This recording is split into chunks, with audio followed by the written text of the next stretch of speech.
tardes, bienvenidos a todos. Hoy hablaremos sobre un año de COVID y las vacunas. La enfermedad por el coronavirus, más correcto conocido como COVID-19, es una enfermedad infecciosa causada por el virus SARS-CoV-2. En el diciembre del año 2019, la noticia que hubo un brote epidémico de neumonía de causa desconocida en Wuhan, provincia de Hubei en China, el cual, según afirmó más tarde Reporteros Sin Fronteras, llegó a afectar más de 60 personas el día 20 del mismo mes de diciembre. Hasta hoy día se sabe que empezó con una zoonosis. La zoonosis es una enfermedad que se transmite de un animal al ser humano, pero todavía se desconoce de qué animal y dónde se produjo la primera infección, o si hubo una infección de un animal al otro, donde se produjo una mutación y después pasó al ser humano. Se sabe con certeza que no se trata de un virus de laboratorio contra cualquier teoría conspirativa y hasta hoy no hay estudios serios que contradigan este hecho. Nuestra motivación de la Asociación Rambam, que es la Asociación de Médicos Judíos en España, nuestra motivación para la charla de hoy ha sido de hacer un resumen y una síntesis de los conocimientos que tenemos después de un año del primer brote y de informar con términos para entendimiento de todos sobre la enfermedad, protección, prevención y el tratamiento, así como sobre las oportunidades que nos dan las vacunas y contestar a dudas respecto a las vacunas, como también contrabalancear las teorías conspirativas sobre la enfermedad y las dudas que circulan por las redes sociales. Por eso contamos con dos expertos y miembros de nuestra asociación, con el doctor Felipe Ojeda Pérez y con el doctor José Salama Benatar. Muchas gracias a vosotros dos por ofrecernos de compartir con nosotros vuestro conocimiento respecto a esta pandemia. Y empezamos directamente con el doctor Felipe Ojeda Pérez, por todo lo que no lo conocen. Él es director del Servicio de Ginecología y Obstetricia de la Fundación Hospital Asil de Granollers de Barcelona, profesor asociado de Obstetricia y Ginecología en la Universidad Internacional de Cataluña, presidente del Comité de Ética de la Investigación Clínica de Granollers Valles Oriental y vicepresidente de la Asociación Médica Judía Rambam y licenciado en Derecho. Doctor Ojeda, en su presentación contestará a varias preguntas como ¿qué produce el virus SARS-CoV-2 en nuestro cuerpo? ¿Cuáles son los síntomas más frecuentes? Hablará sobre evoluciones desde asintomático hasta estar conectado a un ventilador mecánico, pacientes de riesgo, secuelas post-COVID y las nuevas cepas. También hablará sobre las vacunas, sobre qué es una vacuna en general, las 3 vacunas aprobadas hasta ahora por la EMA, la Agencia Europea de Medicamentos, sobre efectos adversos, contraindicaciones, traerá argumento por qué tendríamos que vacunarnos y presentar una respuesta a los bulos y a las teorías conspirativas en los medios sociales. Bueno, Felipe, te doy la palabra. Hola, muchas gracias. Vamos a ver si podemos compartir la pantalla. Hola. ¿Se ve bien la pantalla? Perfecto. Perfecto, pues vamos a empezar. Vamos a intentar contestar todas las preguntas que ha esbozado el doctor Stern. Empezaremos por la experiencia de un año, cuál es el estado del conocimiento científico. Y antes de entrar en el conocimiento científico debemos saber un poco de historia. El origen del coronavirus, en su hábitat natural son las cuevas de Wuhan y prácticamente los murciélagos son los portadores intermedios de la enfermedad. Luego esta enfermedad se traslada a otras especies y de ahí se han mutado y han pasado al ser humano. Las dos especies intermedias que según algunos expertos pueden tener más relación con esta mutación que permite la infección humana es el cerdo y el pangolín. La experiencia de China, por eso al principio lo llamaron virus chino, la experiencia de China en este tema es larga, porque ya tuvieron una primera epidemia de síndrome respiratorio agudo en el 2002-2004, también por un coronavirus, que también empezó en la provincia de Yunnan, se expandió a toda la región de Guangdong, y el brote, que se inició el 16 de noviembre del 2002, no recibió información internacional hasta el 2 de abril. Esto nos suena mucho a lo que ha pasado en la última epidemia también, ¿no? Que probablemente las fechas en las que se empieza a detectar la aparición del brote y en la que realmente China reconoce que tiene un problema de salud, pues son bastante diferentes al estándar en los países más occidentales, en que un brote de estas características es informado con bastante prontitud. Aquí en la diapositiva hemos puesto, luego la colgaremos en la página de Rambam por si alguien quiere consultarla, pues cómo fue la cosa. También es cierto que ya en esta primera experiencia china del virus del coronavirus, construyeron también en 7 días un hospital, el Jiutashan, muy cerca de Pekín, para hacer el tratamiento de los pacientes. Al final China reconoció 349 muertos y el total de la epidemia fueron 774 muertos. En cualquier caso, tampoco, como en el caso actual, tampoco tenemos certeza de que los números manejados sean los ciertos. De hecho, hace poco, ustedes lo pudieron ver en algunas noticias, uno de los directivos de salud de Hong Kong dijo que ellos habían llevado bastante bien el segundo brote de la epidemia, cuando China no había reconocido prácticamente que hubiera tenido un segundo brote después de la infección en Hubei. ¿Ha habido otras infecciones por SARS en el resto del mundo? Hay una muy pequeñita, que fue una epidemia que fue aproximadamente en el 2007-2008, que afectó el vehículo de la infección, fue el contacto con camellos y dromedarios en Arabia Saudí. También es uno de los elementos intermediados y fue una de las prácticamente la segunda infección severa, epidémica, por un coronavirus. El coronavirus es un virus que era conocido por los médicos desde hace bastante tiempo porque se había asociado en muchas ocasiones con cuadros gastrointestinales en los niños. Cuadros de diarrea, de malestar general, artralgias en un niño, y que cuando se experimentaba con la caca, pues se veía que había coronavirus. ¿Cuándo empieza la epidemia en Hubei? Bueno, China reconoce a principios de diciembre que tienen algunos casos de neumonías en trabajadores, familias y clientes del mercado mayorista de mariscos del sur. El 31 de diciembre es cuando por fin China avisa a las autoridades de la OMS y que tiene 27 pacientes que presentan una neumonía de causa desconocida. 7 de ellos se encuentran en situación crítica. Las autoridades chinas reconocen que habían 266 afectados. El 1 de enero se cierra el mercado de mariscos y el 2 de enero se confirma que el virus causante es un coronavirus. Como los países vecinos de China ya tienen mucha experiencia en cómo manejan las epidemias las autoridades chinas, el 3 de enero ya Tailandia comienza a escanear a los pasajeros procedentes de Wuhan para descartar a aquellos que tengan fiebre. El 6 de enero la CDC alerta de viaje grado 1 a los que viajen a Wuhan. Y la OMS considera en aquellas fechas que las autoridades chinas habían actuado con rapidez y con efectividad. El caso es que poco a poco se inicia un largo goteo en el cual se va contagiando primero gente en China, después en los países vecinos, hasta que ya el primer caso de muerte que se da en Estados Unidos el 23 de enero. En esa fecha el gobierno de Hebei confirma la muerte del paciente número 18. Estamos a 23 de enero. Y el 30 de enero se considera que existe un riesgo para la salud pública internacional por la OMS.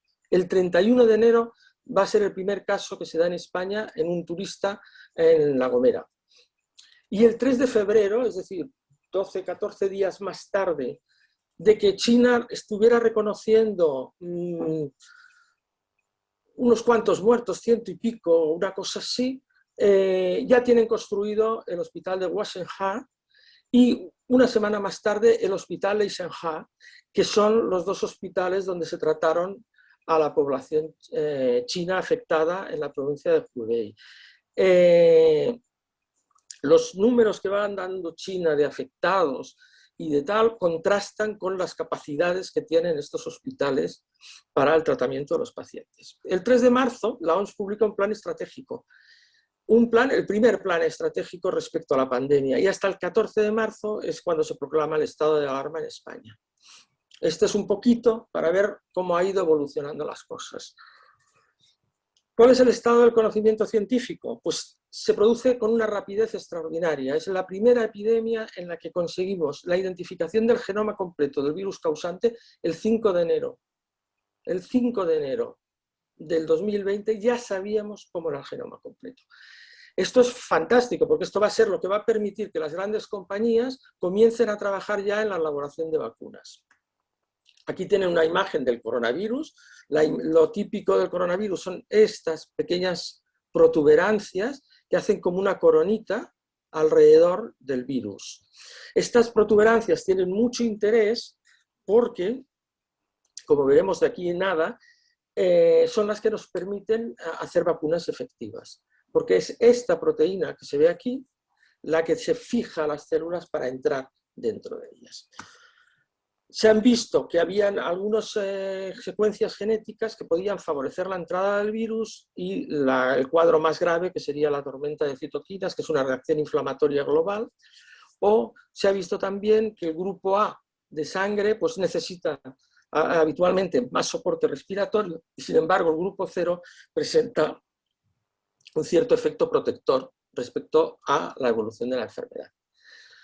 Esto no hace falta que se fijen mucho, son virus esféricos, ya lo hemos visto, y lo más importante es la proteína S, la spike protein, que es la proteína que está en la envoltura, que es la que forma esa corona y que es la que se va a utilizar luego a la hora de la verdad para la vacunación. Se conoce perfectamente la estructura genómica y cómo se introduce. Aquí tienen un poco las principales variantes consideradas de interés para la salud pública.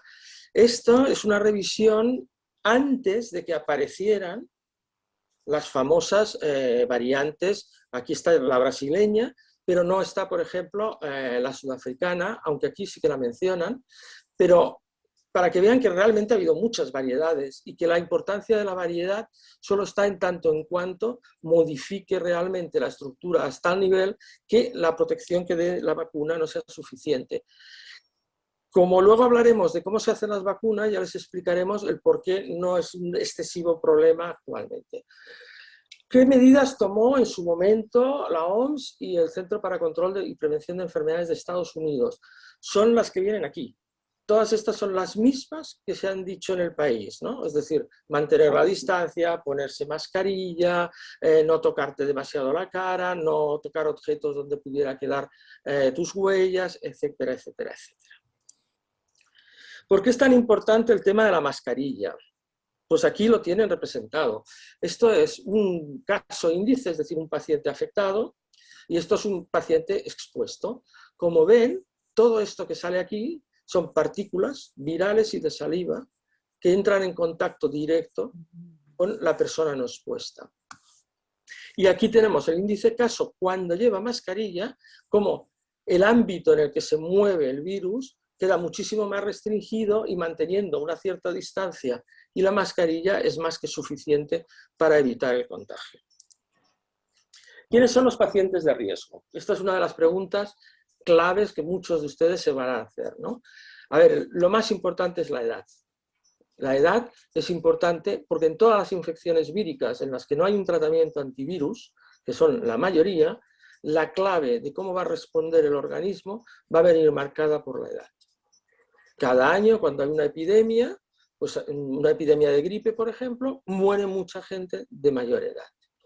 El ejemplo curiosísimo de Wuhan, ¿no? es que prácticamente murió menos gente por la epidemia de coronavirus que por la epidemia anual de gripe, lo cual llamaba mucho la atención a los investigadores foráneos porque no acababa de coincidir. Otra cosa importante, pues las enfermedades crónicas graves, la diabetes tipo 2, sobre todo en gente de edad, las enfermedades cardíacas graves, la diabetes tipo 1, porque disminuye la eficiencia del estado inmunitario, la hipertensión, la obesidad, la genética. Ya hemos mencionado que algunos cromosomas pueden hacer que la infección sea más fácil y de mayor gravedad.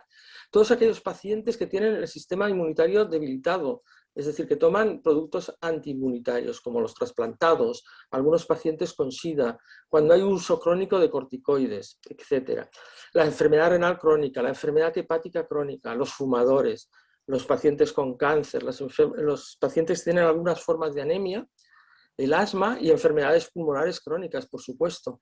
Es decir, el asma y el resto de enfermedades pulmonares crónicas, cuando encima te someten al estrés de una infección viral que selecciona sobre todo el pulmón como base de entrada, pues van a ser cuadros más graves. Y en algunos casos, algunas formas de embarazo en las que se pueden presentar complicaciones relacionadas con la patología del COVID. Los síntomas. La exposición es entre 2 y 14 días. La media de exposición son 10 días, que es cuando se incuba. Por eso, cuando alguien dice, ¿no? ¿Cuándo se empezó ¿No puede iniciar ¿Cuándo empezó? ¿Perdón? ¿Perdón? Perdón. No. Entonces, cuando alguien pregunta ¿cuándo iniciar la epidemia, su andadura en España? Fue, señores, a principios de marzo ya estaba. Prácticamente empezó con los carnavales. En los carnavales hubo muchísimo contacto entre gente joven y gente mayor que fueron a visitar a los familiares, etcétera, etcétera. Y ahí es donde empieza el gran bloque, porque si calculan el tiempo de exposición y cuándo empezó, por decirlo de alguna manera, la quiebra del sistema sanitario, no es a partir del 8 de marzo, que eso forma parte de las teorías conspirativas, es una semana antes. ¿Qué síntomas nos dan? Pues los habituales de la mayoría de los virus, sobre todo los que afectan al sistema respiratorio: fiebre, tos y cansancio. La peculiaridad de algunos pacientes es que empieza muchas veces los síntomas con una pérdida olfativa. Es decir, muchas veces empiezan a encontrarse mal, pero sobre todo lo que notan es que han perdido el olfato. Y unas horas después empiezan a desarrollar la tos, el cansancio, la fiebre. En otros pacientes va a haber falta de aire, dificultad para respirar, dolor muscular, escalofríos, goteo de nariz, dolor de cabeza en el pecho, conjuntivitis. Y luego hay unas formas menos comunes, por ejemplo, las erupciones en la piel, náuseas, vómitos y diarreas, que corresponden también a las sintomatologías que suele dar el coronavirus en las infecciones infantiles y juveniles. Muchos niños han presentado síntomas sospechosos de COVID porque presentaban erupciones en las piernas. En principio en los niños, ya lo hemos visto y durante este año se ha confirmado, la enfermedad es más leve y más frecuentemente asintomática. Eso no quiere decir, como hemos dicho antes, que si este niño tiene un problema cardíaco, tiene un problema de asma o tiene un problema respiratorio, no pueda presentar una forma grave. Es decir, a veces siempre dicen, no, a los niños no les pasa nada. Hay un niño de 15 años, sí, es que hay algunos que tienen patologías previas y que pueden presentar problemas. Los síntomas de alarma, ¿cuáles son? Sobre todo el problema para respirar. Es decir, que la gente que estaba con esa patología más o menos similar a una gripe, de repente le cuesta respirar, le cuesta coger aire. O el dolor o presión en el pecho, que va asociado muchas veces a los problemas respiratorios. Y una cosa muy importante, la capacidad de permanecer despierto. ¿Por qué? Porque esto está directamente relacionado con la caída de la saturación de oxígeno. Al no respirar bien, el oxígeno baja y el oxígeno al bajar activa el mecanismo del sueño. Puede haber confusión, labios o caras azuladas, que son lo mismo, síntomas de falta de oxígeno en esta persona. Tenemos muchos datos de la infección a nivel técnico, de verdad. Bueno, el último informe es del 15 de enero del 2021 y trata básicamente de la primera fase de la enfermedad y de la intermedio prácticamente entre agosto y septiembre, es decir, antes de que se disparara el segundo brote. Los síntomas suelen ser muy similares, pero por ejemplo, si ven en esta diapositiva, en China la fiebre al ingreso no llegaba a la mitad y en España es muchísima. ¿Por qué? Pues probablemente en aquel momento porque ya llegaban en un cuadro bastante más avanzado, es como la tos y otros síntomas. Sin embargo, por ejemplo, mialgias, en algunas series son el 25% y los chinos también tenían una diferencia. En casi todos los países había habido diferencia en la sintomatología que presentaban los pacientes. Lo que es cierto es que la mayoría tenían fiebre, tos, astenia, es decir, cansancio y falta de comer. Y luego ya venían las mialgias, la disnea, que ya eran formas más graves de patología.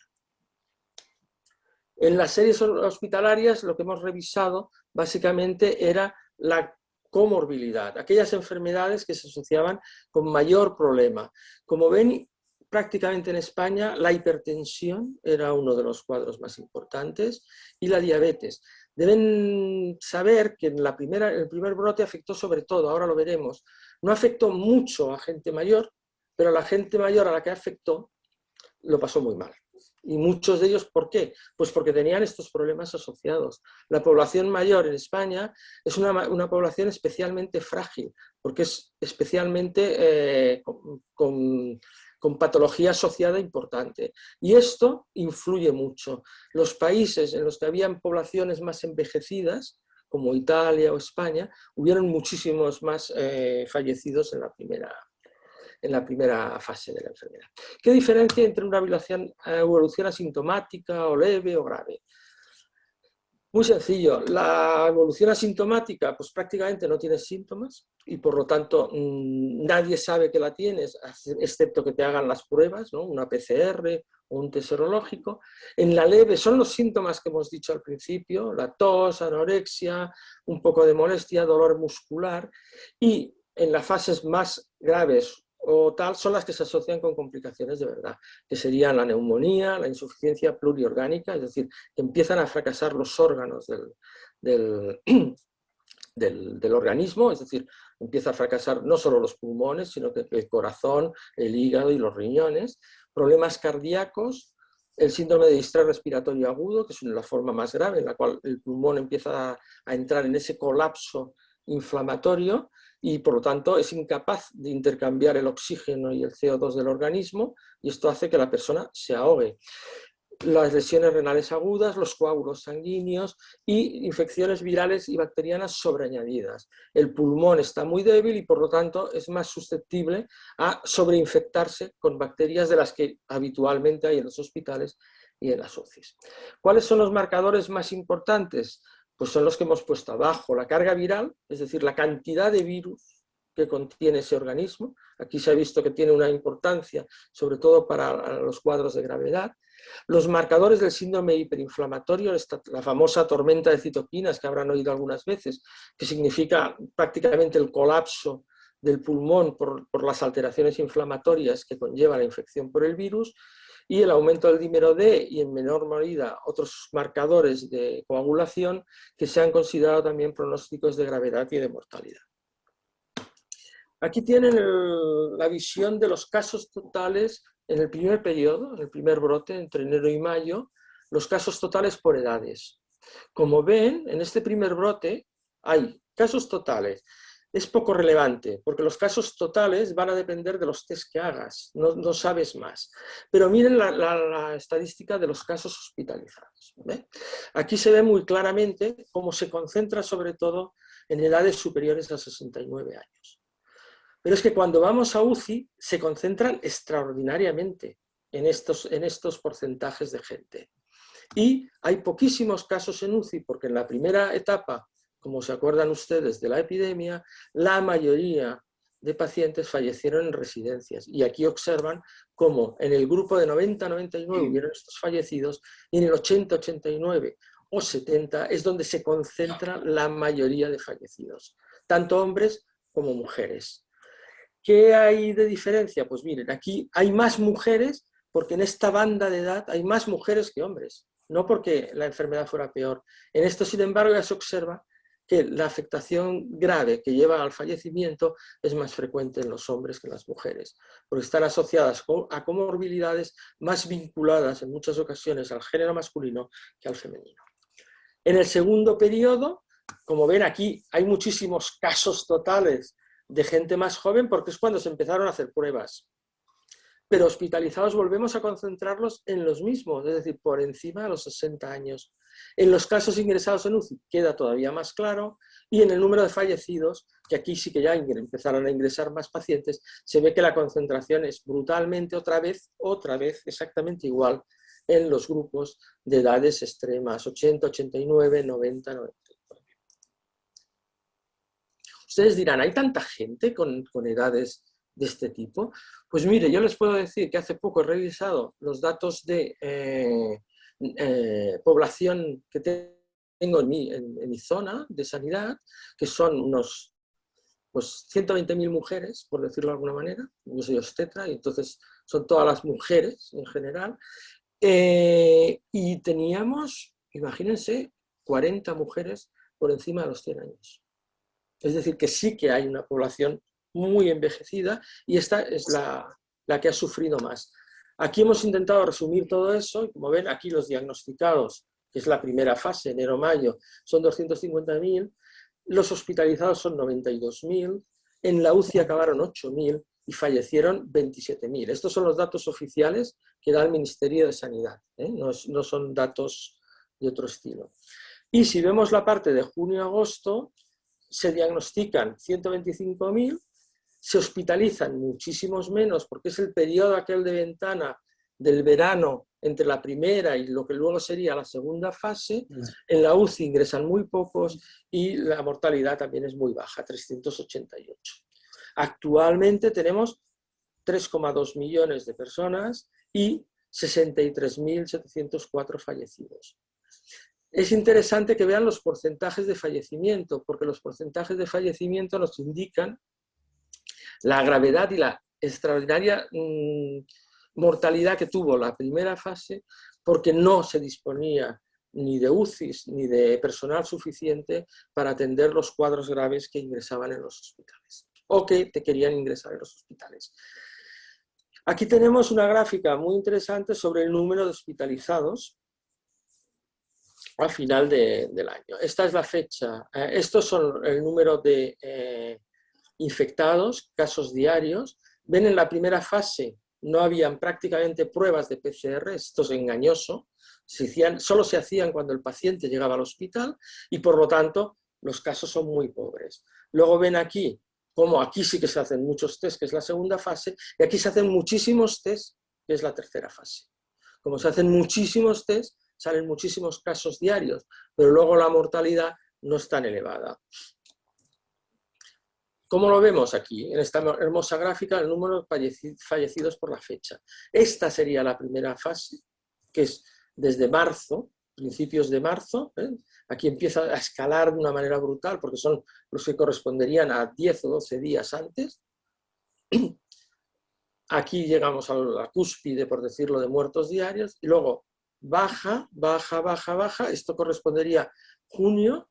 Aquí está el confinamiento, aquí es el confinamiento, y sigue la gráfica clásica de una epidemia en la que has confinado.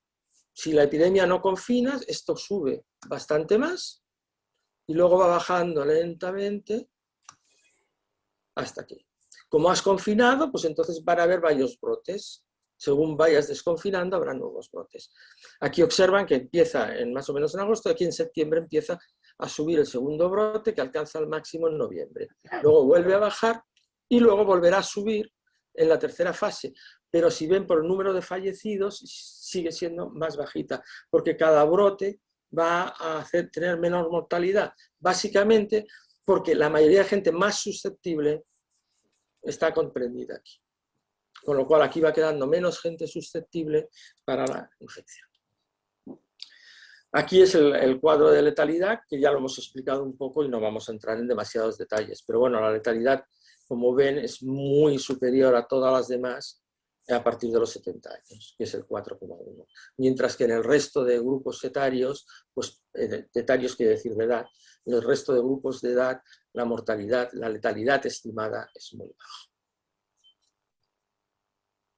Aquí tienen otra gráfica que muestra la letalidad.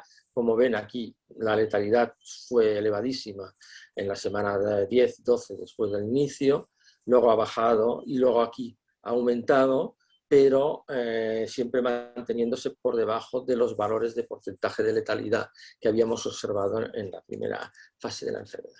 ¿Qué complicaciones presentan estos pacientes? Básicamente esta, síndrome de distrés respiratorio agudo, es la complicación más grave. Comienza tras el inicio de la disnea y en los casos más graves en 5 días van a precisar hospitalización y en 7 días presentan la gravedad del cuadro. De tal manera que si nosotros ingresamos un paciente porque tiene disnea grave y en esos periodos de tiempo la evolución de la enfermedad no es a empeorar, en principio este paciente tendría que evolucionar de una manera correcta. Las complicaciones cardíacas, arritmia, lesión cardíaca aguda, shock y cardiomiopatía, tromboembólicas por tromboembolismo masivo y respuesta inflamatoria excesiva, que es lo que hemos dicho al principio, que es que se inflaman tanto los pulmones por la reacción al virus inflamatoria que impide prácticamente el intercambio de oxígeno con el organismo. Estas serían las más importantes. Luego hay gente pues, que tiene otro tipo que ya las hemos mencionado. En las grandes series pues ya vemos que, por ejemplo, en China, pues la mayoría habían síndrome respiratorio agudo y en España también. En otros países hay menos, en otras zonas, y fallo multiorgánico, por ejemplo, nosotros hemos visto muy pocos, pero fallo renal nosotros hemos visto algunos. Entonces, varía mucho dependiendo del país. Los síntomas por aparatos los tienen aquí, pueden ser variadísimos porque son los mismos que tendrían cualquier infección de este estilo, más lo que se puedan imaginar. Por ejemplo, en mujeres, alteraciones menstruales, en las relaciones sexuales, función urinaria y diabetes. Es relativo. Molestia, reflujo intestinal, estos son síntomas muchas veces que se asocian a la misma evolución de una infección vírica. Situación clínica. Este gráfico está muy bien porque no hospitalizados muestra en verde los hospitalizados y los pacientes que llegan a la UCI para cada grupo etario. Como ven, los problemas graves de funciones, problemas graves en UCI, etcétera, se concentran sobre todo en este grupo de pacientes, entre los 60 y mayores de 80. Ahí es donde daríamos con la mayoría de los problemas graves y de las defunciones en los pacientes. También me preguntaba el doctor Esther qué implica estar conectado a un ventilador mecánico, porque hay gente que piensa, bueno, si cojo la infección, bueno, pues ya me llevarán a la UCI y ya tal. Bueno, pues miren, aquí les he puesto un poco los tipos de ventilación que hay, que la mecánica invasiva o no invasiva, ahora veremos la diferencia, mecánica con sustitución total o parcial, o la mecánica controlada por volumen o por presión, que sería la más chula cuando es mecánica. Esto es la unidad de cuidados respiratorios intensivos. ¿En qué consisten? En que hay una ventilación no invasiva. Y no invasiva quiere decir que no meten un tubo. Por lo tanto, se puede practicar en cualquier zona donde tengas un sistema de monitorización y un sistema de flujo de oxígeno. Abajo tienen las mascarillas. ¿Se acuerdan que cuando hubo la primera fase de la epidemia, muchos hospitales pidieron unas máscaras que se utilizaban para bucear y que las tuneaban para conseguir esto? Pues son este tipo de mascarillas. Estas son de fabricación por empresas, pero se basaban en la misma, que tú te pones una mascarilla y ahí el flujo de oxígeno te permite mejorar la respiración. Complicaciones secundarias cuando hacemos intubación. Pues aquí tienen el ejemplo. Claro, no es muy diferente tener una máscara de estas, aunque te moleste sobre la cara, a que te hayan metido un tubo por la garganta. ¿Por qué? Porque claro, si te meten un tubo por la garganta, primero te tienen que dormir y te tienen que sedar, con las complicaciones correspondientes. Te tienen que meter este tubo. A veces no se puede y hay que acabar abriendo un agujerito aquí, la traqueotomía, para pasarla. Segundo, la ventilación por tubo tiene mayor toxicidad por oxígeno, porque el oxígeno no está mezclado con aire. Y después hay unos problemas relacionados con la posición en la que se utilizan las UCIs cuando hay problemas respiratorios graves, que es la posición de prono, es decir, pancha abajo, barriga abajo. Esto significa que cuesta mucho ventilar, sobre todo a la gente que tiene obesidad. Y después, que una vez llevas el tubo, tienes que hacer lo que los sociólogos denominan un destete, que es ir acostumbrando a ese organismo que no ha hecho prácticamente ningún esfuerzo para ventilar, para respirar, a que vuelva a respirar él espontáneamente. Por lo tanto, ya lo hemos visto, de la intubación traqueal pueden haber desde lesiones de cuerdas traqueales, de cuerdas vocales, perdón, estenosis, lo que quieran. Las más importantes las hemos mencionado: toxicidad de oxígeno. El exceso de oxígeno a alto flujo dentro del pulmón puede hacer que éste se altere de alguna manera, que son la lesión pulmonar asociada a la ventilación mecánica. Y en este caso pues puede haber una sobredistensión alveolar, es decir, que las partes del pulmón más discretas, que es donde se produce el paso del oxígeno, pues que se sobredistensionen, que las células no funcionen bien y que se disminuya la absorción de oxígeno. Se puede acumular líquido y dar lugar a un proceso inflamatorio. Además, como los pacientes estos están en una inmovilización más que relativa, muchas veces vamos a necesitar darles anticoagulantes que tienen otros problemas asociados. Secuelas. Bueno, yo paso el COVID y no me pasa nada, ¿no? Pues no. ¿Por qué? Porque hay muchos pacientes, sobre todo los que han estado en UCIs, que han presentado después este tipo de patología. La fibrosis pulmonar, es decir, que el pulmón se hace fibrótico y por lo tanto le cuesta más respirar, le cuesta más moverse y la cantidad de oxígeno que llega a las células es menor. El daño prolongado neurológico en el sistema nervioso central, miopatías y neuropatías. Daño miocárdico, es decir, este esfuerzo del pulmón que está más hepatizado, más sólido, y el corazón tiene que bombearle la sangre a las arterias pulmonares, esto le cuesta y esto acaba lesionando el corazón. Y después, muy importante, que la mayoría de gente se olvida de ellas muchas veces, que son las secuelas psicopsiquiátricas.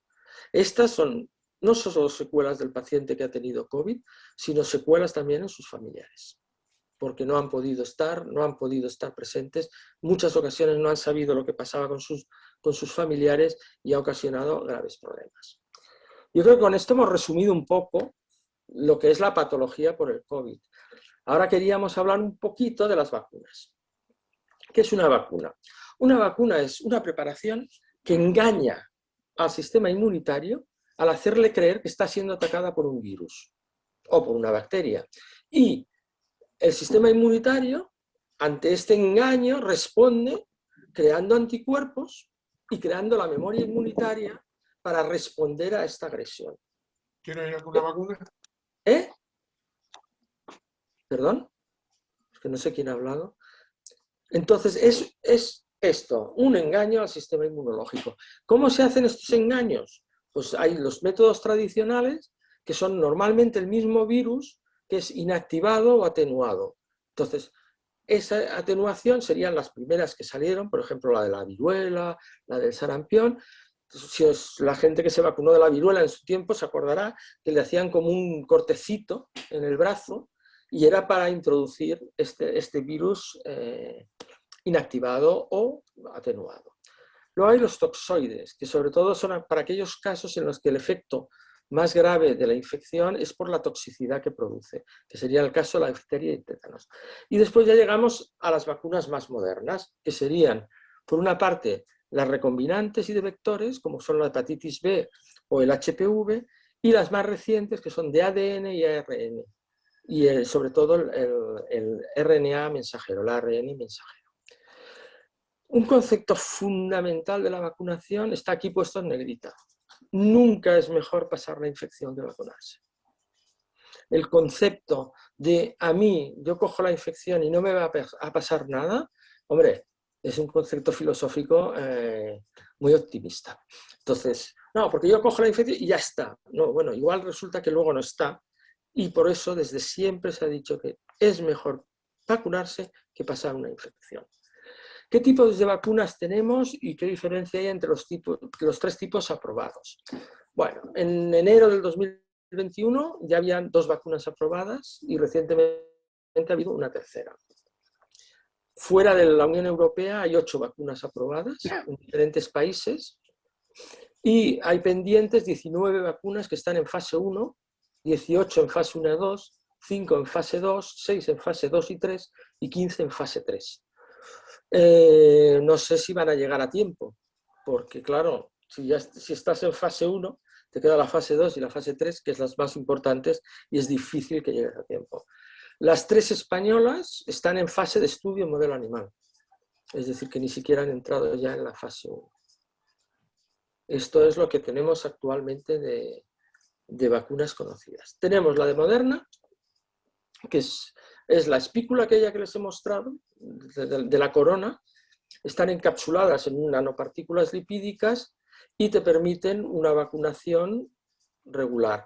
El problema de estar encapsuladas en las nanopartículas lipídicas es que las hacen más sensibles a las temperaturas. Por eso, tanto esta como la de Pfizer Biotech tienen que ir siempre congeladas, porque si no se estropearían las nanopartículas.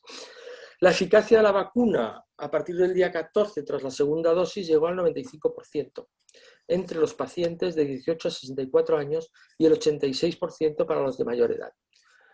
Piensen que de las vacunas anteriores, que las han visto aquí, la mayoría, menos la de la gripe, llegan a estos valores habitualmente. Es decir, normalmente una buena vacuna está alrededor entre el 80 y el 90% de efectividad.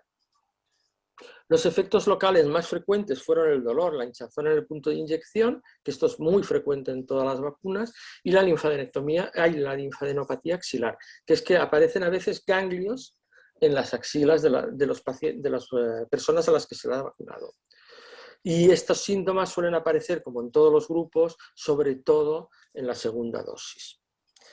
Cansancio, cefalea, mialgias, artralgias y fiebre también se pueden presentar habitualmente en las vacunas. La de Pfizer también funciona de la misma manera. Es una vacuna de ARN mensajero que codifica la superficie la superficie es el spike del coronavirus y también está encapsulado en nanopartículas lipídicas.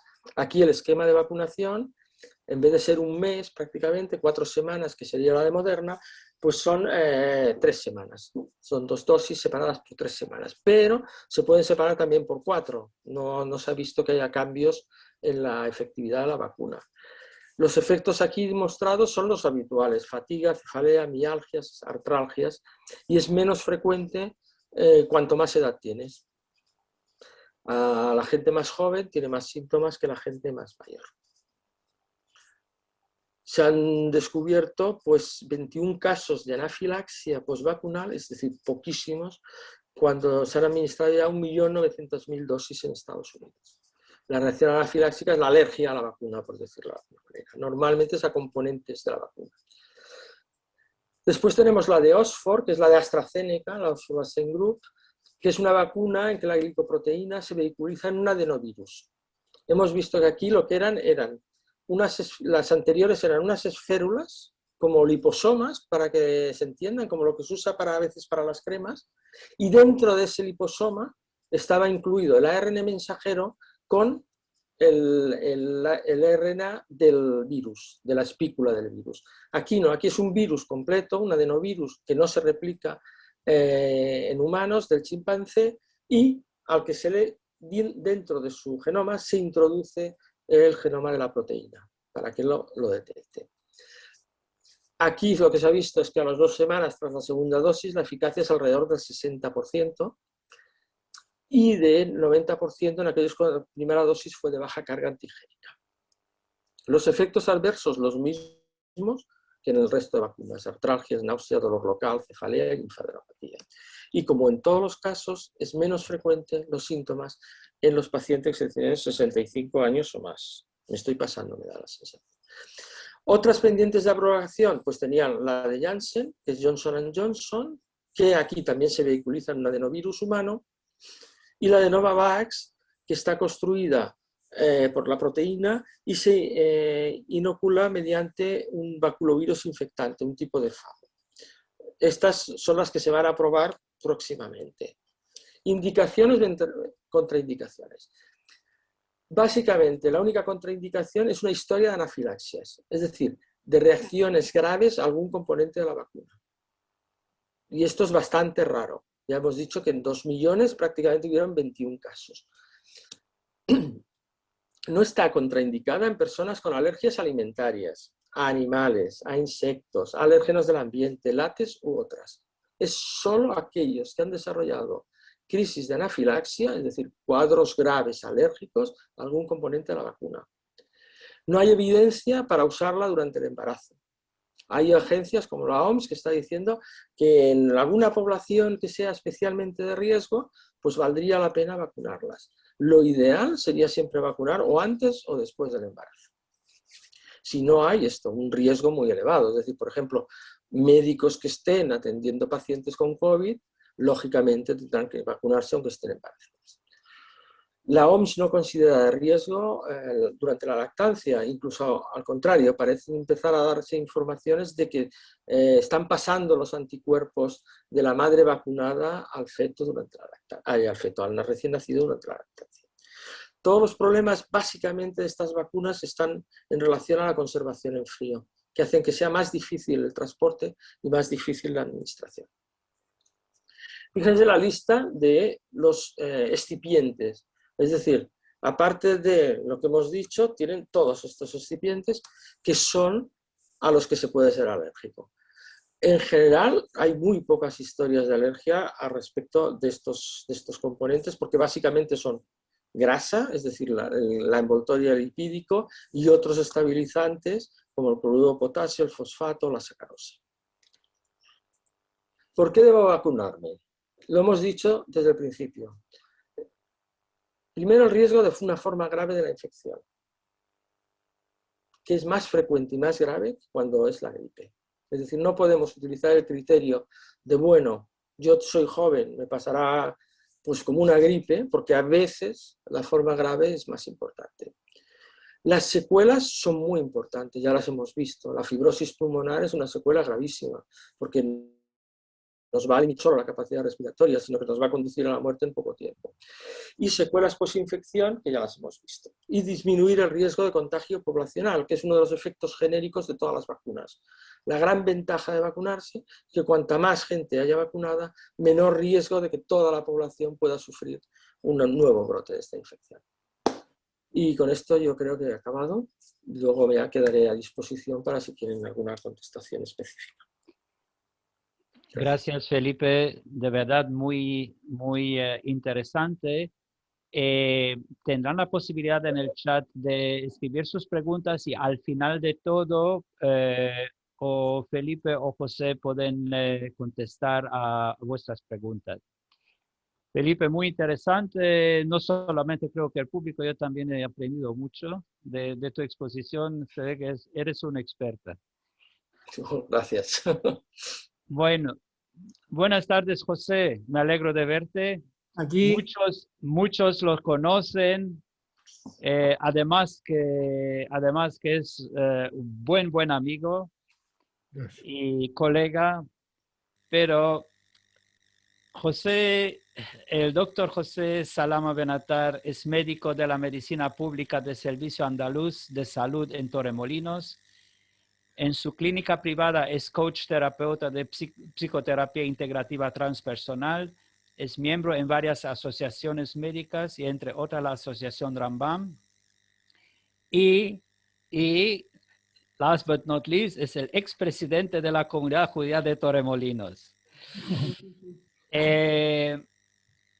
José, contigo vamos a hacer unas preguntas y respuestas. Vale. Y creo que son temas de mucho interés para muchos que están aquí, que te ven también de Torremolinos, pero también de toda España. Dime, ¿cuál es la situación actual en los centros de salud respecto a personas que acuden con síntomas y cuáles son las prioridades de atención primarias? Bueno, pues primeramente buenas noches, felicitar a Felipe porque la verdad que es un documentalista extraordinario, con una gran capacidad de síntesis, sobre todo que me deja impactado porque vivir como lo he vivido yo en primera línea toda esta ola, la ola primera, la segunda, la tercera, ¿no? De las que estamos saliendo ahora, ¿no? Y verlo expuesto de forma muy sintética y concreta, ¿no? Y objetiva, ¿no? Y poderlo plasmar en gráficos, de verdad que da una sensación, porque claro, nosotros lo que hemos estado en primera fila también lo hemos vivido todo muy subjetivamente, ¿no? Con esto te quiero contestar que la situación actual, ahora mismo, realmente no se parece en nada a la primera fase, a la oleada, porque la primera oleada nos pilló tanto a los pacientes, pero sobre todo a los médicos, nos pilló a todos un poco con el pie cambiado. Habíamos tenido los médicos 3 años antes un aviso, ¿no?, de pandemia, ¿no?, con la gripe aviar, no sé si os acordáis. Ya nos metieron la cuña de los EPI, los trajes, las medidas, las mascarillas, nos reíamos de las mascarillas. Siempre nos cuesta trabajo introducir cambios en nuestra rutina. Incluso en el mes de enero y febrero todavía algunos compañeros, yo mismo, ¿no?, mantenía una actitud muy subjetiva, muy distante, ¿no?, de lo que estamos viendo porque vino, ¿no? Y de hecho yo fui afortunado, desgraciadamente, el primer médico que diagnosticó Torremolinos una neumonía bilateral, que fue justo el día anterior de Purín, y realmente me acuerdo que tuve no quería pensar que eso fuera que fuera el famoso virus, y si poco pensaba que iba a ser tan grave. Lo único que es verdad que no oculté a la persona, le dije que no se preocupara, que me parecía una gripe más o menos más fuerte. Y entonces, pero sí es verdad que por esa intuición, será de Yehudi, ¿no?, me quedé y le dije, toma mi teléfono personal y dime y veme diciendo cada día cómo está, ¿no? Pues al día siguiente me dijo que estaba regular, y al otro día, el día 11, me comunicó que no se encontraba bien, que le costaba trabajo respirar. Entonces le dije, vete a urgencia. Se confirmó el 12 por la mañana que efectivamente que estaba grave. Y al comunicarlo, pues realmente en el centro de salud nadie sabía primero qué hacer conmigo, porque claro, yo había estado con él.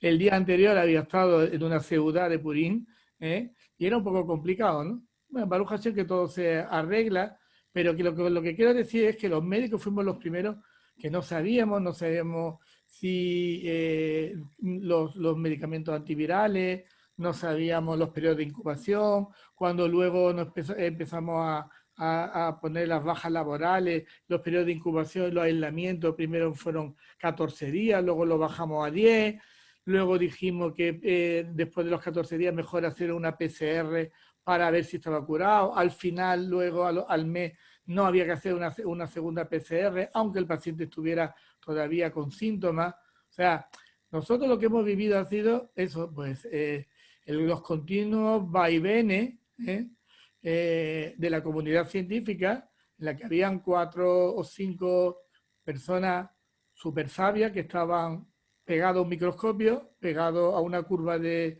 evolución, y yo me acuerdo que, bueno, que hacía 20 años o 22 años que no escuchaba hablar del decúbito prono, aquella posibilidad de poner a un paciente boca abajo, porque boca abajo cuesta mucho menos trabajo respirar. Entonces el paciente era como el recurso de los desesperados. Cuando en una UBI tú pones a una persona en decúbito y prono, es como decir que la cosa está muy, muy, muy mal, ¿no? Y eso pues nosotros lo empezamos a escuchar pues la primera semana de abril, pues era diariamente a través de los WhatsApp, ¿no? Bueno, con esto, para abreviar, quiero decir que nosotros hemos ido aprendiendo la tercera ola, que para mí, yo en los casos que he visto de cercano, han habido para mí más fallecimientos que en la primera ola, aunque es verdad lo que dice el doctor Ojeda, que la primera ola se llevó a muchas personas por delante, y estuvieron mucha gente, digamos, en la UBI, y se colapsó la UBI, y también hubieron muchos médicos, y esto es muy importante, que enfermaron y muchos que murieron. Entonces, no había un criterio para hacerlo bien.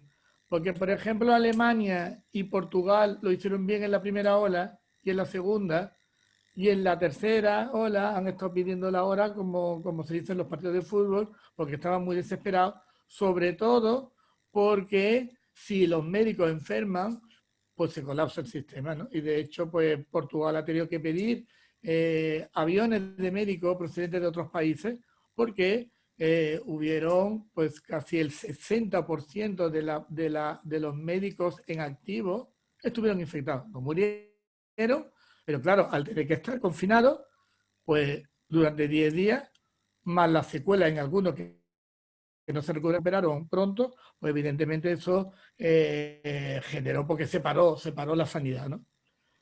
Aparte está la situación de que la persona, aparte del virus, del coronavirus, que por otra parte, como era hasta noviembre del año pasado, el primo tonto de los virus, el virus que tenía la diarrea de los lactantes, el virus de los recién nacidos y el virus que no le teníamos el más mínimo respeto, ningún médico, ni los pediatras, ni nada, porque era un virus, era normal. La madre venía con la diarrea de su lactante, de su niño, y decimos que no se preocupe, que eso en 3 días pasaba, ¿no?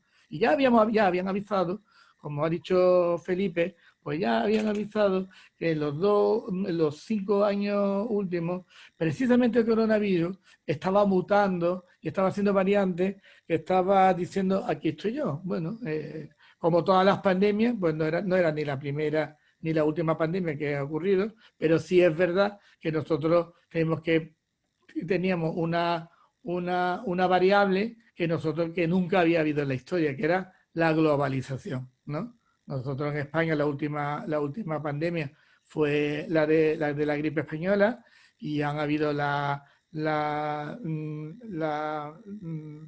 peste negra, la peste bubónica, han habido pandemias y a pesar que han habido mucha mortandad y se confinaron y todo, el hecho de aislar por ciudades y quemar y todo eso que se ve en la documentación de la película y todo, pues la verdad, pero claro, aquí se juntaba el tema económico, no cerrar los aeropuertos, no parar los hoteles, y claro, luego vino lo que vino. De hecho, ahora viene la segunda consecuencia, que es, detrás del virus, el enorme tragedia económica, ¿no? Pero centrándonos, digamos, en la pregunta de la situación actual, la verdad que nosotros era previsible que las cenas de Navidad iban a traer un repico muy importante como así ha sido. Los médicos seguimos teniendo claro que la ventilación natural sigue siendo la mejor medida, que la distancia prudencial de 1,5 metros metro y medio de más, siendo una distancia de seguridad bastante buena. Y también era importante saber que compartir mesa y mantel, más de 2 personas, era un riesgo calculado de que eso era casi comprar papeletas para tener a los 3 o 4 días alguien, digamos, con una PCR positiva. De hecho, así ha ocurrido, digamos, nosotros en verano, en bodas, bautizos, cumpleaños de niños, al día siguiente eran PCR a todos los asistentes, los rastreadores funcionaron bien, los médicos, digamos, hicieron su trabajo y la población hizo lo que pudo, pero a mí yo siempre he percibido que nunca hubo una sensación de peligro ni de miedo por parte de la población, salvo en las personas mayores. Las personas mayores y las personas mayores que yo, digamos, conozco, sí han tenido un confinamiento voluntario y unas medidas muy estrictas que además nunca han sido puestas por el médico, sino que ellos mismos han sabido, digamos, autolimitarse en sus afectos con los nietos, en su salida a la sinagoga, en su salida a viaje, y de verdad que, bueno, de verdad que el otro día leí y una cosa muy, muy importante, dice respecto a la cosa de levantarse ante un anciano, los judíos, dice, no necesariamente es por la Torah, porque hay muchas personas, ancianos, que no han hecho de doctorado, que son religiosos. No hay que levantarse porque han llegado ancianos y han sabido sortear la muerte y saben, cosa que, por ejemplo, lo habéis visto en los chiringuitos y lo habéis visto también en los documentales del telediario, como la gente joven ha sido insultantemente arriesgada y temeraria, ¿no?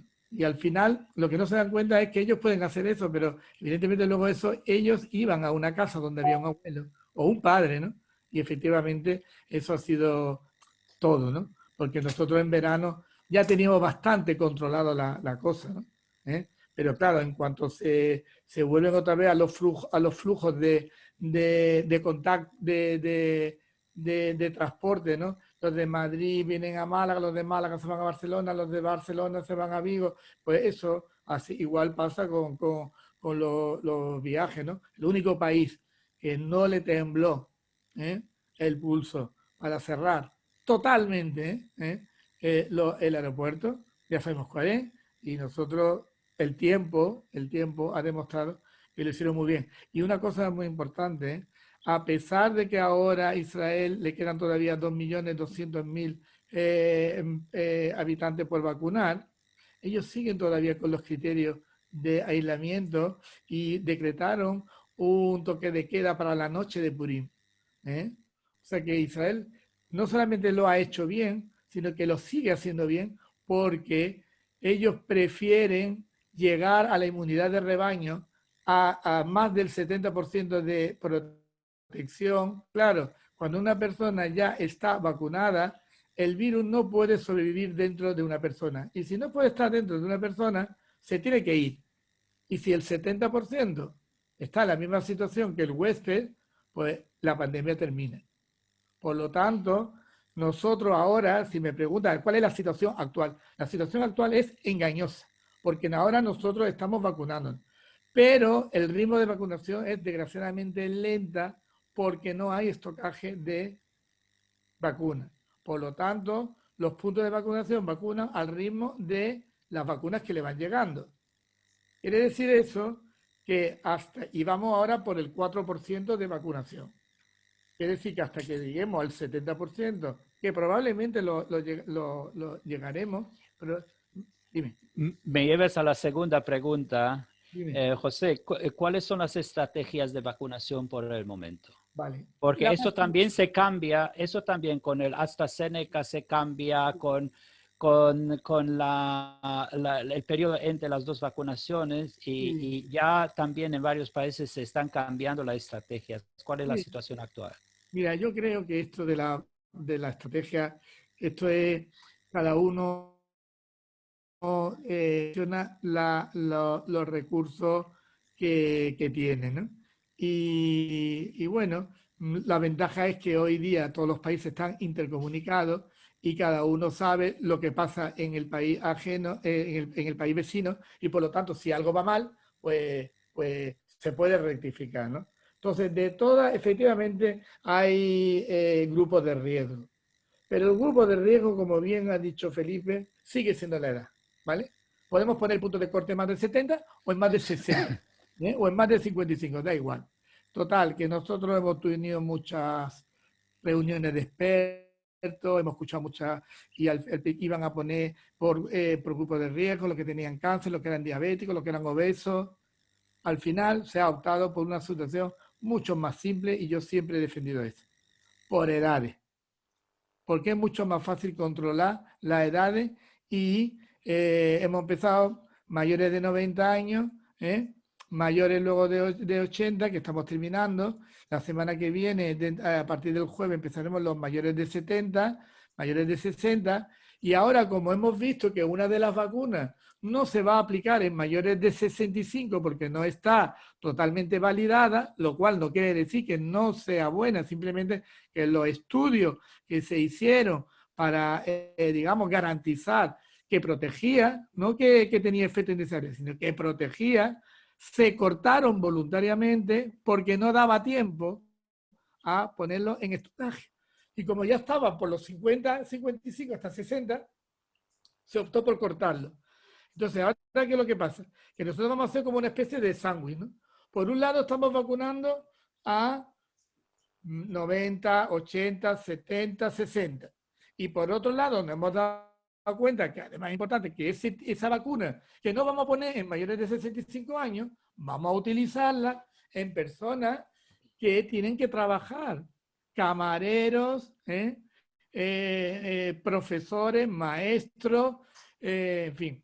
En ningún caso ahora mismo tenemos contemplado vacunar mayores de 10 o de 15 años. No. Israel, por ejemplo, sí está vacunando, digamos, adolescentes, pero en todos los países los niños han ido al colegio con su mascarilla y ¿Y eso va automáticamente o te están llamando del centro de salud o se tiene que anunciarse, inscribirse en un si listado? ¿Cómo va funciona eso? todo bien, si funciona todo bien, tiene que tener también el mazal de cada uno, ¿no? De que esté en la lista, porque la lista la elabora, digamos, en nuestro caso en Andalucía, Sevilla elabora una lista con los que están censados por años. Pues si una persona ha estado en Málaga y luego se ha ido a Sevilla y después de Sevilla se ha ido luego a Madrid, luego ha vuelto, se fue a Caracas, a lo mejor no figura en la primera y la segunda lista. Yo personalmente, en lo que respecta a mí, cuando, digamos, superviso la lista mía y a los que conozco veo si están. Casi todos están. Pueden haber problemas. El problema que hemos visto más a menudo, que algunos de los asistentes a esta conferencia lo han vivido, es que por afinidad de edad, a las dos personas, a los dos del matrimonio que le toca vacunarse, uno decida que no se vacuna al mismo día que su cónyuge, bien por si le da un efecto adverso, o bien porque le ha coincidido con una prueba complementaria, una gastroscopia, una colonoscopia o un TAC, ¿vale? Al principio nosotros los médicos decíamos, mira, es verdad, mejor que no se vacunen los dos al mismo tiempo, por si hay un efecto adverso y los dos viven solos, va a ser un poco más complicado, ¿vale? Pero es que es verdad que el porcentaje de efectos adversos es muy ridículo, ¿no? Y nosotros en el protocolo, cuando una persona se vacuna, está durante 14 minutos 15, digamos, sentado. Nos la han hecho mía, todos, ¿no? Están ahí y vemos la evolución, ¿no? Es verdad que el efecto adverso más importante sigue siendo el dolor en el punto de la inyección, que dura 2 o 3 días, ¿eh? Y también es verdad que algunos compañeros médicos sí que han tenido fiebre, ¿eh? Y yo he tenido mucha cercanía con gente de Israel y con médicos de Israel y con gente que ha sido vacunado, y es verdad que los efectos indeseables de la vacuna en Israel han sido mayor que la casuística que nosotros tenemos. O sea, han habido más gente con fiebre de un solo día, malestar o dolores musculares, que es la mialgia que ponía el doctor Ojeda, que aquí, que salvo una doctora que tuvo fiebre. De hecho, a nosotros nos querían vacunarnos siempre en viernes por si nos daba un efecto indeseable, que tuviéramos el sábado y el domingo para recuperarnos y no producir falta al trabajo si todos nos poníamos malos, si nos vacunábamos el lunes, ¿no? Pero al final no... Mira, he leído un estudio muy interesante y no sé si eso es también tu experiencia, que los efectos adversos, digamos así, dolores, malestar, en la segunda vacuna es peor que en la primera. Nosotros no lo hemos vivido. Yo no digo que no sea verdad. Nosotros, los mayores efectos indeseables han sido en la primera. Si ha habido fiebre, ha sido en la primera. Pero también es verdad que la persona que le dio fiebre en la primera, en la segunda le dio más fiebre. Eso sí. Y la persona que no le dio ningún efecto indeseable en la primera, en la segunda dosis, no le ha dado. Tampoco. Ok. O sea, hay personas, por ejemplo, que no son dentro de la seguridad social, que tienen seguro privado. Sí. por ejemplo, residentes, tenemos aquí Torremolinos, ¿sabes? Tenemos residentes de Inglaterra que no son dentro del grupo de la seguridad social, tienen a lo mejor un seguro privado. ¿Cómo hacen estas personas para poder vacunarse? ¿Sabes Pues, algo de esto? vamos, yo estoy completamente convencido, por ejemplo, los odontólogos. Los odontólogos ya han empezado a ser vacunados por estocaje que han recibido del propio colegio. Sí. Están vacunando, por ejemplo, hay un punto, por ejemplo, en Marbella, están vacunando. Pronto llegará estocaje al colegio de médicos y llamará, porque, por ejemplo, los médicos que estaban jubilados también estaban en una situación de indefensión, porque, claro, han sido llamados por edad, no por médico y no por grupo de riesgo. Entonces, claro, llamaban mucho. O sea, yo he tenido pues unos 240 WhatsApp a las 10 de la mañana de personas preguntándome qué hay de lo mío, qué hay de mi vacuna. ¿Entiendes? Porque es normal, pero no de personas, sino de médicos que están, digamos, jubilados y que realmente el colegio de médicos dice, bueno, ya te llamarán.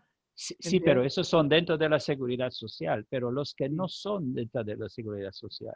Ahora mismo el problema es de estocaje.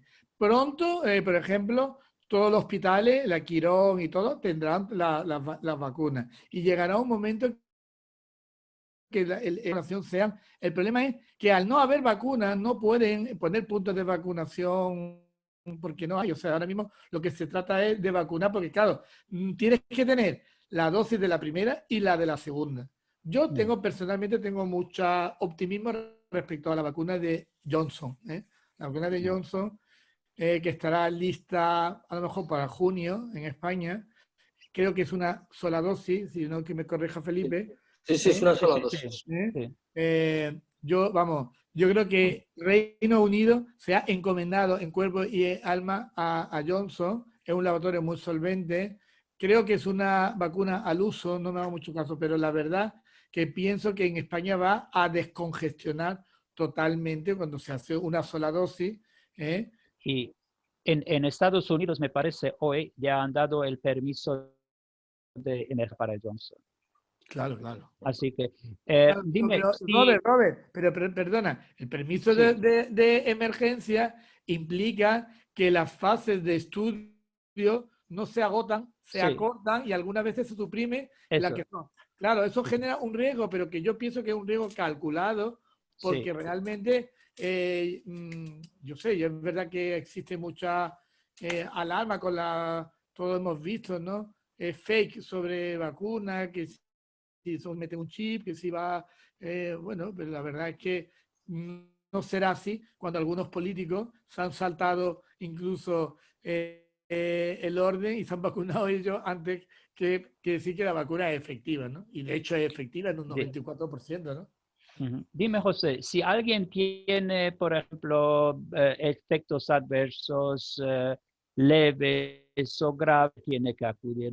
¿A quién tiene que llamar? Tiene que llamar al 091 o a su punto de urgencia. El sistema, digamos, tanto privado como público y concertado, están adiestrados ya. Sabemos todo lo que haya que saber, salvo algún síntoma que sea.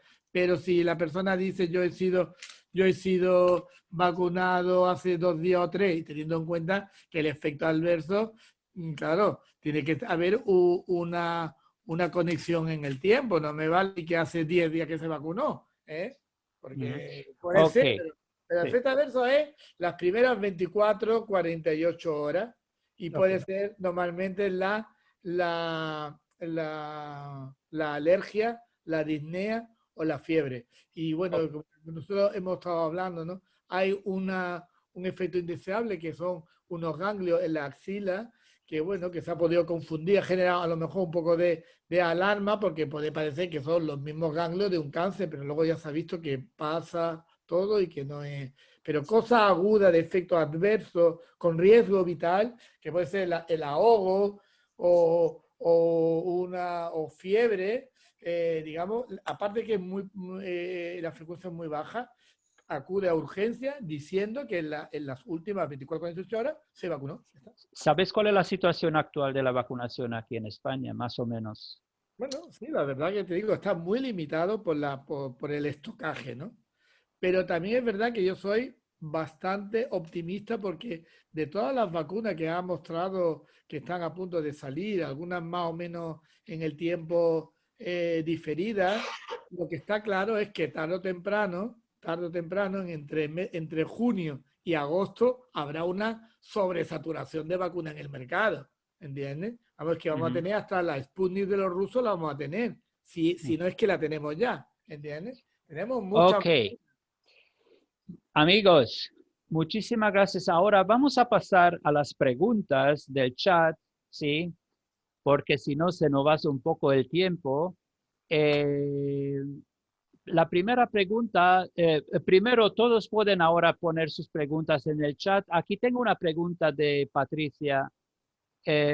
Pacientes que han pasado COVID, se comenta que solo recibirán una dosis y 6 meses después de haberlo pasado.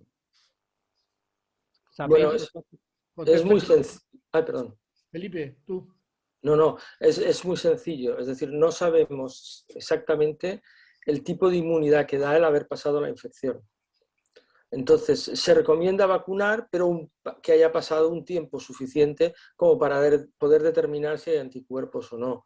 Entonces, 6 meses es un periodo razonable. Había otra pregunta que estaba relacionada con esto, que era el tiempo de inmunidad después de la vacuna. La inmunidad después de la vacuna que se conoce actualmente es 1 año. ¿Por qué? Porque la vacuna prácticamente se tenía el primer diseño a finales de enero, principios de febrero, que es cuando se empezó a hacer la fase 1 en algunos estudios. Entonces, claro, lo único que sabemos es que los que en febrero se dieron la vacuna, a fecha de hoy, todavía son inmunes. Pero no podemos saber el tiempo de inmunidad hasta que no pasen más tiempo. Es decir, que probablemente cada mes que pase iremos teniendo más datos de la inmunidad que da. Pero como mínimo es 1 año. Y la otra buena noticia es que la inmunidad probablemente es muy superior a la que se da en otras infecciones virales y, por ejemplo, Moderna ya dispone de una vacuna específica para la variante surafricana, que parece ser que es la que está haciendo ahora mayores destrozos en África. ¿Por qué? Porque la gran diferencia, no me ha dado tiempo de explicarlo, porque quería ser muy sintético en vacunas, es que las nuevas vacunas de DNA y de RNA permiten fabricar vacunas en tiempos absolutamente récords. Y eso se ha notado, porque la de Moderna prácticamente a finales de febrero ya estaba fabricada. Y ya empezaron a hacer estudios. Es decir, y esa es una de las claves para el futuro. La tecnología de la que se ha dotado actualmente la industria de vacunas por el tema del coronavirus va a permitir en el futuro abordar cualquier otra infección con la misma rapidez. La variante sudafricana, salía en aquella gráfica, se descubrió hacia, me parece que fue noviembre más o menos del año pasado. Y Pfizer ya tiene una vacuna. Y la empezó a diseñar cuando realmente había problema por la variante sudafricana, que fue a finales de enero. Es decir, que fabrican vacunas con la tecnología que tienen ahora en un tiempo absolutamente récord. Otra cosa es el proceso de experimentación. La diferencia sustancial es que como es una variante de un virus, se puede considerar como una variante en la gripe. Y no tienes que volver a hacer todo el circuito de estudios. Simplemente modificas la espícula S y ya dispones de una vacuna para la variante sudafricana. Es verdad. Respecto a esto, quiero preguntarte, dime José. No, quería decir que yo, por ejemplo, a mis pacientes tengo la posibilidad de todos los pacientes míos o que pasan por mí, que hayan pasado el virus, yo cada 6 meses, cada 4 o 6 meses, le hago una titulación de IgG y de IgM y entonces es verdad que ahora por problemas de estocaje, si la persona está inmunizada, le digo que espere, que está de momento protegida, aunque no es verdad, porque es verdad que puede haber riesgos de sobreinfección, pero que efectivamente ya no está tan en riesgo. Pero es lo que dice Felipe, ¿no? La protección que genera la vacuna no es la misma que no está tan vulnerable, pero sí es verdad que está pero sí está en riesgo, ¿no? Y aquí soy en también una pregunta personal. a los dos. ¿La vacuna puede prevenir una infección o previene el desarrollo de la enfermedad COVID? Primero tú, Por definición es la infección. Es decir, lo que previene es la infección. Es una vacuna que engaña al sistema inmunitario y le hace pensar que ya ha pasado esa infección y por lo tanto ha desarrollado anticuerpos. Con lo cual, cuando el paciente se infecta, ya no se infecta porque los anticuerpos responden rápidamente y no da tiempo al desarrollarse la enfermedad. Infección y enfermedad es cada uno un paso del mismo proceso, que es el contacto con el virus. La infección sería el primer contacto y la enfermedad es cuando ese contacto llega a causar síntomas en el paciente.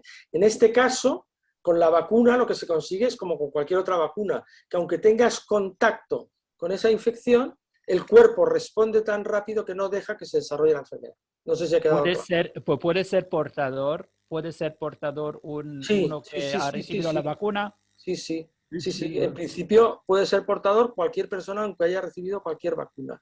Lo que pasa es que para ser un buen portador, es decir, en lo que se veía en aquel gráfico de un señor que estaba expectorando mucho virus, claro, tienes que tener una enfermedad muy activa. El sistema inmunitario lo que va a impedir es que se desarrolle esa enfermedad. Por lo tanto, no vas a ser un gran portador. Es decir, puede que lleves todavía virus en el tracto respiratorio. Por eso en algunas PCRs hay pacientes que ya se han curado y todavía salen positivas. Pero esos virus o esos fragmentos de virus no quiere decir que seas infectador. Ajá. Es decir, tienes eso, pero no tienes por qué infectar. No es, a veces se han montado unas historias muy rocambolescas. Ahora, hace poco leí aquí en el chat una pregunta de ¿no hubiera sido mejor hacer protección como en guerra biológica? A ver, primero, el virus del coronavirus es un virus natural. Yo si diseño un virus para la guerra biológica, mata jóvenes. Mata a jóvenes. No diseño un virus para matar a viejos. Porque los viejos en una guerra biológica no van a ir al combate, van los jóvenes. Entonces, eso ya de entrada. Y segundo, las medidas para protección en EBC están extraordinariamente restringidas. Es decir, yo me gustaría saber cuántos médicos de urgencia han hecho un curso de EBC, porque me da la sensación que muy poquitos. Entonces, es muy difícil hacer un proceso de este tipo. El ejemplo más claro es los países cercanos a China, ¿qué hicieron? Lo contrario que Occidente. Occidente permitió viajar tranquilamente desde China y a cualquier lugar del mundo. Los países vecinos cerraron las fronteras enseguida, pero a cal y canto, no querían ni un chino. ¿Por qué? Porque ya conocen lo que pasa, que es que se traslada. Es verdad que hay globalización, pero a la globalización la puedes cerrar. Grecia, Alemania, Portugal tuvieron muy pocos casos en la primera fase porque cerraron las fronteras, igual que Israel, cerraron las fronteras. Si tú no cierras la frontera, la globalización te trae el virus. Singapur cerró la frontera, me parece, el 3 de enero. Vietnam también, Corea también. Y han tenido brotes de 20, 30 casos. Porque cerraron la frontera a cal y canto y no dejaban entrar a un chino. Así de sencillo. Aquí no, porque como vivimos del turismo, dejamos entrar a todo el mundo. Lo mismo que en Italia. Y en Italia, claro, sufrieron el primer embate porque es más lugar turístico para los chinos que España. Porque van a ver Roma, van a ver Florencia, van a ver Venecia. Entonces, ¿dónde afectó sobre todo? Venecia, Milán, toda la zona esta. El primer brote en Italia. Si no me equivoco, en Portugal, 30% de las nuevas infecciones son la nueva cepa de Inglaterra, si no me equivoco. No hay un riesgo de que el desarrollo del número de infecciones y no tenemos suficiente vacunación ahora, que nuevos brotes de nuevas cepas se desarrollen más rápido de que las vacunas que tenemos. Y tenemos una pandemia sobre otra pandemia. ¿Contesto yo o contestas a la mano? ¿A quién va dirigida, doctor? A los dos, a los dos. Personalmente, vamos a ver, yo pienso que nosotros, vamos a ver, al ritmo que va la vacunación, con los problemas de estocaje que tenemos, que ahora mismo es el único problema, el estocaje, porque ya de por sí, si tuviéramos vacunas, iríamos lentos. Imagínate tú, si te llegan 1000, pues vacunas 1000. Y si te llegan 5000, pues vacunas 5000. Entonces, claro, las expectativas son tan altas que hay que... Entonces, aquí el único riesgo a nivel práctico ¿qué pasa cuando una persona se ha vacunado de la primera dosis y se contagia entre la primera y la segunda dosis? ¿Qué hacemos? ¿Vale? Lo que sí parece es que cuando han habido casos de estos, la enfermedad es muy benigna, Sí, efectivamente. Sí, prácticamente asintomática.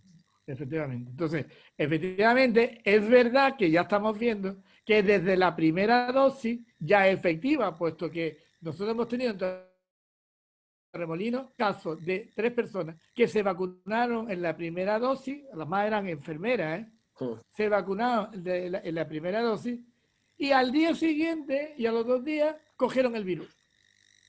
O sea, no era ineficacia de la vacuna, que probablemente ellos ya lo estaban incubando, porque no habían venido el día anterior de un cumpleaños o algo. Entonces, ¿qué es lo que pasa? Se vacunan, digamos, termina de vacunarse una vez que ya pasa el periodo de infección. Sí. Oye, entonces, bueno, por supuesto, hemos terminado de vacunar, pero están viendo ahora, precisamente porque la necesidad obliga, que una persona que ya la ha pasado, probablemente con una dosis de las dos, estaría protegido los siguientes 6 meses, ¿entiendes? Pero eso lo hace la necesidad de gestionar los recursos que tenemos. Si se puede, se vacuna con las 2 dosis. Cuando esté la vacuna de Johnson, se vacunará una vez y ya está. De hecho, Felipe sabe que la vacuna de Pfizer, el dispositivo, inicialmente es para sacar 5 dosis. Sí, y ahora en Andalucía sacamos 6. Sí, en todas En partes. Valencia hay 2 enfermeras que han sacado un método a través de no sé qué para rebañar una 7ª. Pero eso no está estipulado. Que alguien se busca la vida para poder estirar el chicle lo más que pueda. ¿Vale? La vacuna inicialmente era para 5, ahora vamos por 6. Y efectivamente funciona, ¿entiendes? ¿Y hubiera funcionado con una? Pues probablemente. Bueno, en Inglaterra Sí. la estrategia fue vacunar con una. De hecho, la estrategia se ha hecho vacunar con una dosis al máximo posible de... Alemania también. Entonces, queridos amigos, toda charla llega a un fin.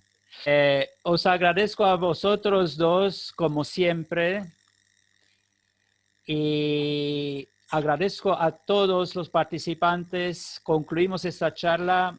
Hemos escuchado de fuentes serias de médicos que están en contacto directo con el tema de la pandemia y de las vacunas y sin duda saben de lo que dicen, como lo han enseñado. Espero que os pudimos ofrecer informaciones interesantes y hay respecto a la vacuna y el comportamiento adecuado frente a esta enfermedad. Y como hemos visto, no tenemos motivos para entrar en pánico, de ser depresivos, pero tampoco no tenemos que subestimar el peligro y acostumbrarnos de tener un comportamiento con cautela para protegernos a nosotros mismos, pero también proteger a las personas de nuestro alrededor.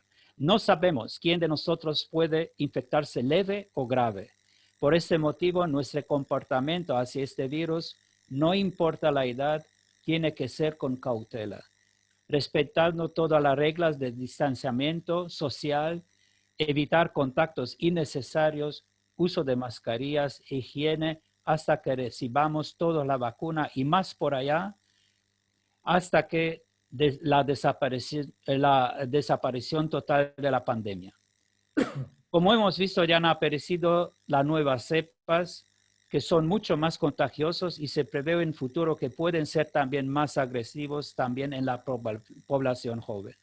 Me gustaría como conclusión aseguraros que la vacuna, sea la que sea, por supuesto aprobado por la EMA, les protege para infectarse o, en peor de la situación, en desarrollar la forma grave de la enfermedad y así bajar el riesgo casi a cero de llegar en un cuidado intensivo. Nosotros de la Asociación Rambam estamos a vuestra disposición si tenéis dudas. También hay un equipo sanitario de la Federación de Comunidades Judías de España, bajo la dirección de la doctora Perla Salama, donde os podéis dirigir en caso de dudas. También os ofrecemos nuestro asesoramiento en casos de depresiones o problemas psíquicos que pueden acompañar esta pandemia. El grupo sanitario ofreciendo su ayuda a 24 horas. Muchísimas gracias por vuestra atención y hasta la próxima. Gracias a todos. Gracias. Gracias a ti. Muchas Gracias. gracias.